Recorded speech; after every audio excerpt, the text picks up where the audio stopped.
Welcome back to A Moment of Bach, where we take our favorite moments from the composer's vast musical output, just a minute's worth or even a few seconds, and show you why we think they are remarkable. We are your hosts, Alex and Christian Giebert. Welcome to Season 3 of A Moment of Bach.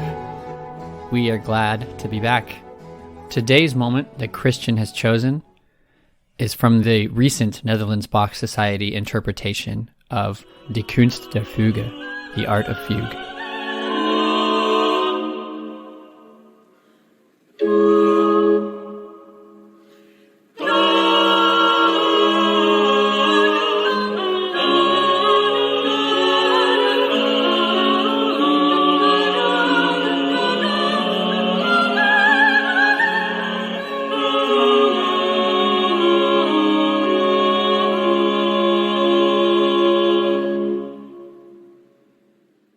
When Good Vibrations came out and Paul McCartney heard the new Beach Boys single, he said something like, "How are we supposed to compete with this now? What can we do after this?" This is what I thought of when I heard the organist of the Netherlands Bach Society, Leo van Dusselaar, describing the Art of Fugue. He says about Bach in his later years, after the Goldberg Variations were written, this was the only thing left for him to write.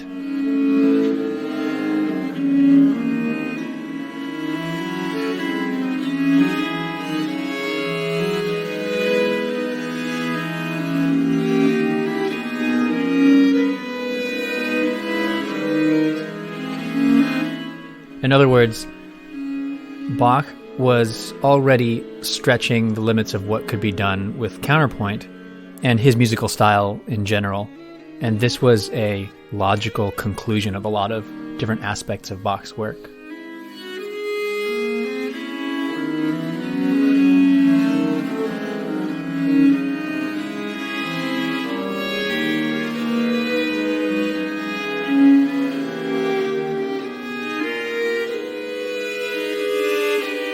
But unlike the Goldberg Variations, it's not really for an instrument. This has always been one of the most interesting things to me about the Art of Fugue. The Art of Fugue is arranged in a series of fugues, starting with Contrapunctus I, and the main fugue subject you hear at the beginning is the one that is developed upon and transformed throughout the entire collection. Famously, the piece is unfinished. We have the autographed manuscript of this piece, and there's a note by his son Carl Philipp Emanuel, and the translation into English is, while working on this fugue, which introduces the name Bach, B-A-C-H, that is the notes B-flat, A, C, B natural, in the counter subject, the composer died. So whether or not that's really what happened, it's not like he keeled over right when he got to that moment in the Art of Fugue. He was doing other things also. But it is kind of captivating and has captivated many people, and some composers have finished it. And there exist a lot of different arrangements of the end of the Art of Fugue. Yeah, I think the allure of unfinished works is always kind of interesting to musicians. A famous example is the Mozart Requiem, which is famously unfinished. And there have been a lot of composers over the years that have completed it. One was Mozart's tutor, right? Or was it his I think a student, maybe. Yeah. Zeus Meyer, yeah. Who completed the Lacrimosa movement, which Mozart pretty famously died while composing, as dramatized by the movie Amadeus from the 80s. But this is an interesting example because if you listen to versions, which the Netherlands Bach Society does not do this, but if you listen to versions which take the literal notes off of Bach's page, then the music just ends. But yeah, Christian, it's also like, besides the fact that it's incomplete, it's also not really even maybe intended for performance at all, right? Like you said, there's no instruments marked. In the first fugue, for example, there's just these 4 separate lines. None of them have any instrument marking. It's almost just kind of a study rather than a performance piece. It works for keyboard.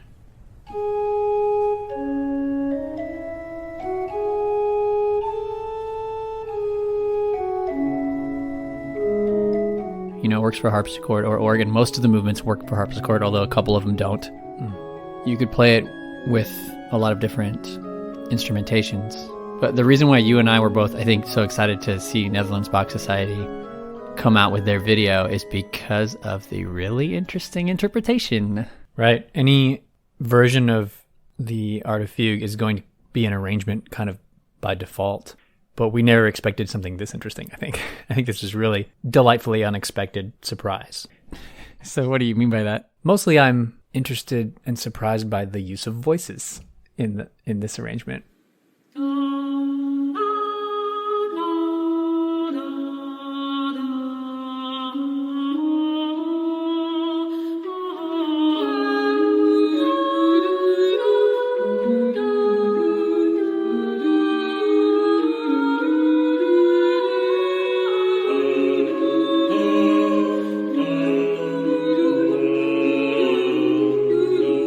The music director, Shunske Sato, arranged this performance. Everything from the performance venue and the lighting and the orchestration and arrangement of voices is all very precise and thought out. As the recording moves along, subconsciously you notice that the lighting is changing in the space. Yeah, and there some of the... I mean, I don't even know if it was all done in one take, and maybe it wasn't, but there are definitely some movements that flow into the next movement in a single take. Like, that's one thing I noticed while watching it, just this sort of artful flow that was happening where the camera would sort of like linger somewhere on a final note, but then shift as something else started with a different little like instrument group on the other side of the room. Yes, it's such a great decision that Shunske Sato made, because it is possible to listen with some interest to an entire performance of the Art of Fugue on the keyboard. And then you're experiencing it very cerebrally, and you're hearing all the counterpoints still. But you could argue that something is lost there because all the parts are the same timbre. So just to have 4 different instruments playing, or in this case singing also, that adds a lot.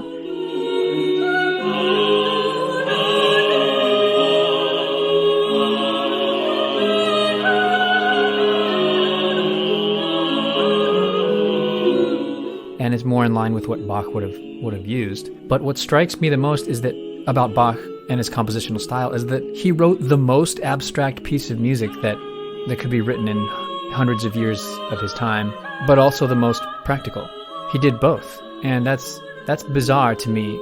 As a younger person, I remember thinking about the Art of Fugue and canons and fugues in general, and thinking like Bach was the most puzzly and cerebral composer and abstract composer, and that's very cool. But what I failed to realize at that point in my musical maturity is that Bach was also practical. For part of his life, he had to churn out a new cantata every week. Whatever instrumentation was on hand, that's what he used. Every single note that had to have text, like sung by a choir or a soloist, had to be composed according to that word. In other words, he wrote vocal music, and he wrote instrumental music, and he wrote things practically. So why did he write this? We have to assume that, like Van Dusselaar is saying, like it's the logical conclusion of his life's work in this way.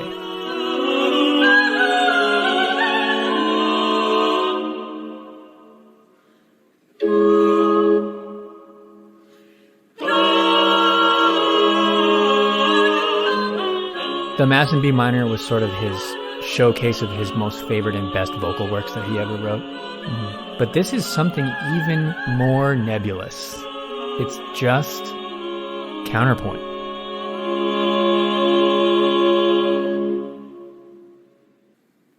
There's not even an instrument. It's just the musical style and texture of the time, just without any fancy rendering. It's all right brain, right? Or is it left brain? I always get those mixed up. Right brain, right? I guess. Right's like creativity. Oh, and then left. Left is like... then it's all left brain. Yeah, I think it would be left. Yeah, I mean, because Bach was an amazing pictorial composer when it comes to text, especially the way he would set text. And, I mean, he was very creative in the way he would set text. And if there was any text in a cantata, he would set it for the voices and instruments in a very creative way, right? You have all kinds of instruments doing all these interesting figures based on like where the text is about leaping or whatever. You know, it's just, I mean, he does that all the time in the cantatas. So here is an example of a whole big piece by Bach where there's absolutely none of that. So he's completely free of the pictorial thing.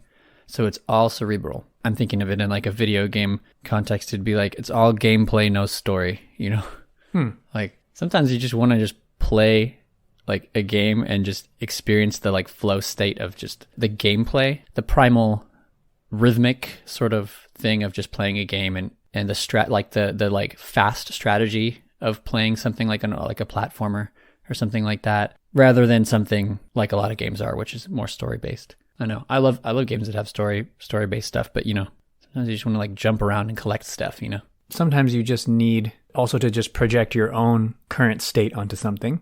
And a Bach cantata that's very much about the angels announcing the birth of Christ will only really map to your emotional state if you're already joyful or whatever, or it changes your emotional state. It can change. It's like trying to figure out what the best piece of music is to listen to when you're sad. Is it sad music that you wallow in, or are you trying to make yourself feel better by listening to something more positive? I think people have different answers to that question. My answer would be something like this, because it's not really emotional. It kind of just like, it's something else. It takes your mind off any emotion. Yeah, you really can map your own emotion to it. Yeah, you think hard about it. And yeah, I mean, I think that Shunske Sato talks about this probably, if I'm remembering correctly from the video, but you know, he's always talking about emotion in Bach, and like this isn't, and I'm not trying to say this is unemotional music. It's just like you say, Christian, I'm agreeing with you that you can map emotion onto it. You project it onto it. I think most good absolute music is like that. And by that, I mean non-programmatic music, right? Just something that you can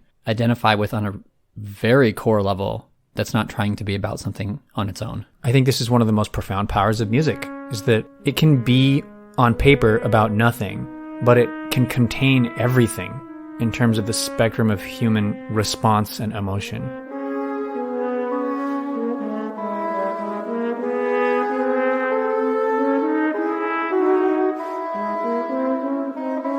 And sometimes it's even more interesting when it doesn't specify.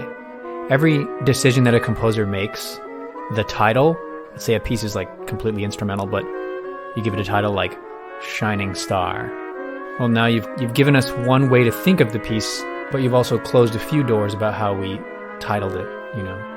And Debussy wrote those piano preludes and didn't write the title until the end. There were no title on the top, and the titles were at the end, so that even the pianists could play through and form their own opinion abstractly. And you know what's great about those two? If you look at the end, it's not only that the title is at the end, but also the title is at the end in small font in parentheses, as if to say like, this is kind of, you know, just if you want it, here you go. This is what this could be about. It's just so delightfully non-committal, you know? Yeah, so it almost makes us think, well, what if it's the opposite? Like, what if the Art of Fugue is merely a compositional exercise?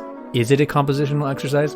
Yes, absolutely it is. But being at this high of a level of what Bach was working with, it hardly comes across as an etude of any kind. No, because it is, as you say, of the highest order of fugue. I mean, he called it that, the Art of Fugue. So he knew he wasn't messing around.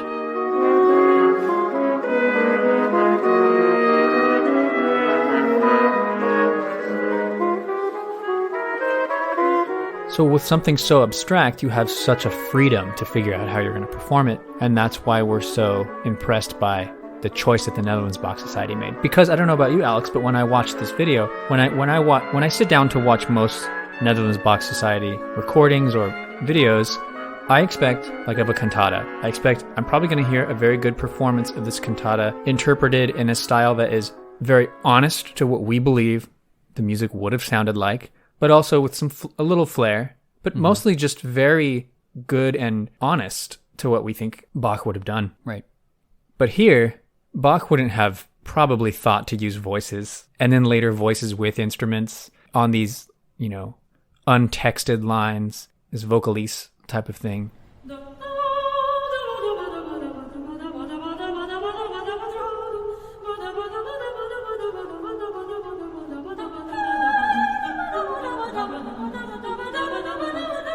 It's really unexpected, but also I think it makes perfect sense. Because Bach is always accused of writing for the voice like it's an instrument, like an oboe or a violin, right? That's always the accusation. Bach never gives me anywhere to breathe. Bach writes for me like a violin or an oboe or a flute. Bach did write a lot of lines that are flute-like and bassoon-like and everything like that.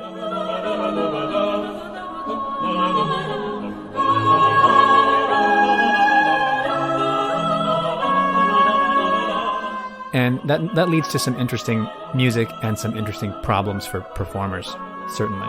So I think it's a bit of a brilliant leap to just say, well, this music, which is usually performed by keyboard, but it consists entirely of linear parts, could go to the voices.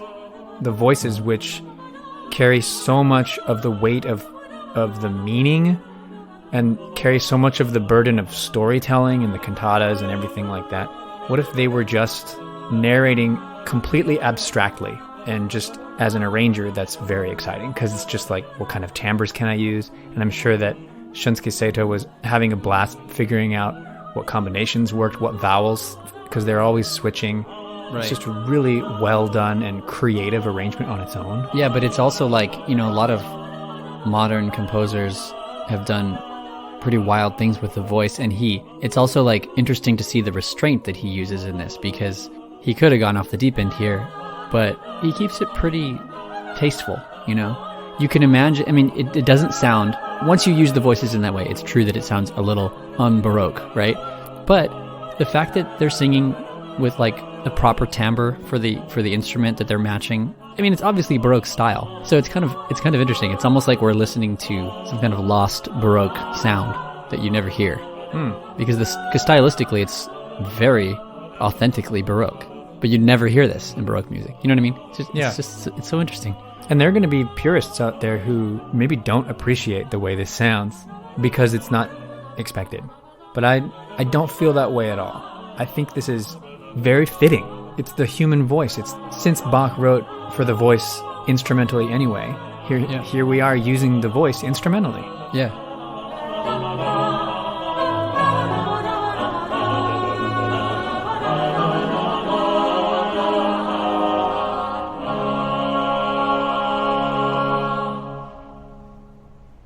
And let's also agree that Bach did write idiomatically for instruments. We're not saying, or at least I'm not, I think you'd probably agree, we're not saying that like Bach wrote the same for every instrument and for the voice, and it's all just like this twisty counterpoint stuff.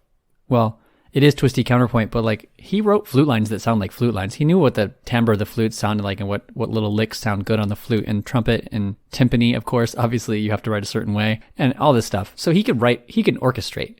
But it is true that the vocal lines were very twisty and difficult in nature. But one thing you didn't say yet, Christian, is that this work, it's not just composed of only like fugues that are all laid out the same way, but it's composed of fugues that have different numbers of like subjects to them, and then also some canons, and then some fugues that have inverted subjects and some canons that are mirrored and things like that. And if you're familiar with the Goldberg Variations from some of our previous episodes, then you know why Bach is drawn to this kind of thing. Yeah, it has a very compelling structure to it. The structure of the Art of Fugue is a little bit mysterious as well, and has led a lot of scholars to theorize about it. Stefano Greco is one of these theorists that gave a talk at UCLA once. And in his performances of the Art of Fugue, he's sort of come up with a new theory on the organization of the movements. And I won't say anything else because it's his work, but that can be found online as well. Cool. Bach thought of that stuff when he was arranging or organizing the different movements. He cared a lot about numerology. I'm sure it made sense to him. Although, as we know, it's not finished, but I'm sure there was a structure in Bach's mind that he was going for that. Absolutely. So part of the interpretation of this arrangement also comes down to dynamics and control of musical line and when to use the voices.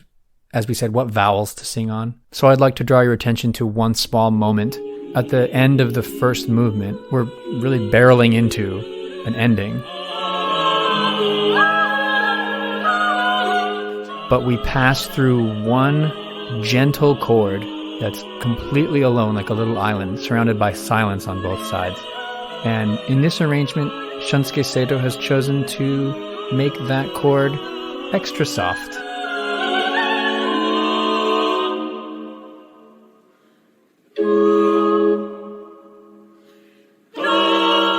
And then we're strong to the end afterwards. It's very effective. Harmonically, this works so well. and complements the harmony because the chord before it leads to it. This chord in particular, the soft one, we call this the 6/4, the cadential 6/4 chord, because the intervals above the bottom note are a fourth and a sixth. So then that chord must move through another chord. It must move to a chord with its notes from the bass, an interval of a third and a fifth, and we get that. Those chords are all non-final. We call them dominant in function, and we finally return to the tonic at the end. And the suspense of doing that and the interpretation by the Netherlands Bach Society of this moment, I think, is really compelling. And now, here is the ending of that first movement of the Art of Fugue.